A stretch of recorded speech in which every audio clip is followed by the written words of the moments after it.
I'd just like to thank everyone who came this morning. There was a really great turnout for us delivering the letter to David Cameron at Downing Street. So thanks to everyone who was there, and thanks to all of you for coming now. Fabulous turnout from the SNP, which was wonderful. So delivering that letter and doing it in that way really matters. And I think all the praise on those vigils has to go to my colleague Kat Lucas sitting on the side, because right through the winter, without fail, she was there every single Friday morning. And so yeah, thanks to Kat.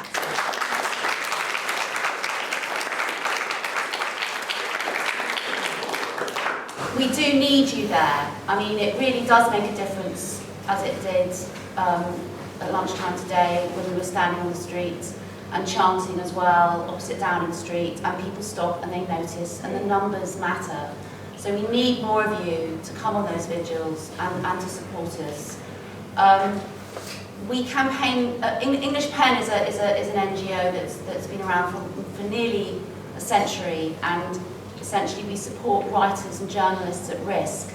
And the big difference that has taken place in nearly a century is that almost all of us now are writers, almost all of us now are potentially publishers. And it's that extraordinary explosion for freedom of expression that's taken place online that means that someone like Raif Badawi can get his message out.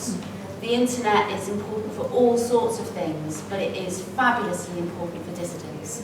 And it means not only can they get their message out, but within their own country, but also internationally. And Saudi is a particularly dangerous place to be a dissident.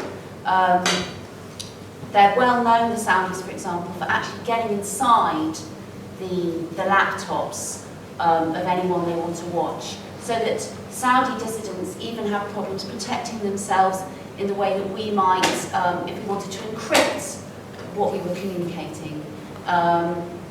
Even encryption won't protect them, because if the Saudi authorities are inside your computer, they can just read it as you decrypt it.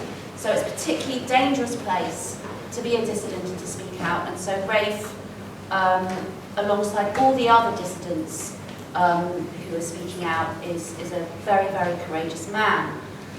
I'd like to remind all of you of that moment in January, on the 11th of January, when there was this unprecedented march for freedom of expression after the horrifying murders that took place in Paris and the gunning down of members of staff, cartoonists at Charlie Hebdo. And you will remember the world leaders turning out in support of freedom of expression. And one of the things that made it particularly memorable was seeing those leaders on the street of Paris who seemed to think that no one would notice that actually, back home, they don't support freedom of expression at all. In fact, they ruthlessly suppress it. We saw many of them, but the one that stood out more than any others was the Saudi ambassador, because of Saudi's complete ruthlessness when it comes to freedom of expression, amongst other human rights.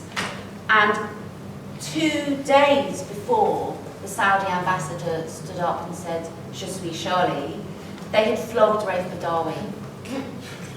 Just 2 days before that moment. And it was, I think, that unbelievable show of hypocrisy that meant that everyone internationally paid attention to Raif Badawi. And often it's very difficult to get attention for cases. Pussy Riot was another one that caught the imagination of the world, when in fact the group that Pussy Riot was part of, this extraordinary group of daring performance artists called Boyna, they had been doing outrageous actions, turning over police cars, having orgies in museums, drawing phalluses on bridges in front of the FSB that then sort of opened upwards in a delightful fashion when, you know... Where was that? It's in Petersburg, right opposite the FSB headquarters. But no one outside had noticed them. No one had noticed these guys. Banksy had them. Banksy donated £80,000 to support them, to pay for their lawyers and so on. So there is often a moment when an activist will catch the international attention, and because of that coincidence of the Saudi ambassador's shamelessness, everyone noticed what was happening in Saudi. So Raif Badawi, we must all campaign for Raif Badawi, but we must campaign for all the others alongside him, all the other dissidents who are in prison, all the others who are being persecuted, flogged, and some facing the death penalty. And as Pete has said, we all know that this government has massive trade interests. Saudi is an extremely important source of trade for us, and also trade coming our way as well from Saudi. And that means the government is vulnerable. It means that we really do have a pressure point that we can work on. And as also has been said, embarrassment is an incredibly important tool, and we have to use every available tool.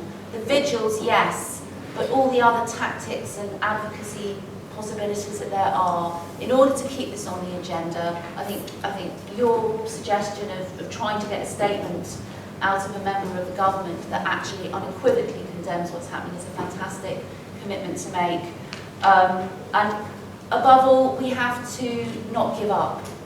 That even when it seems hopeless, the campaigning really matters, and it matters to the person in jail, and it matters to their family, because they will hear, Raif will hear what is happening outside, and that people have not forgotten him, and that one of the worst things for any prisoner of conscience is to feel that they are forgotten. And the moment when they hear in the depths of despair that there are people out there working for them and fighting for them is a really important moment, and a really important moment for their family and for all the other dissidents who might feel that no one actually cares. So please keep up your support, because it really matters. Thank you.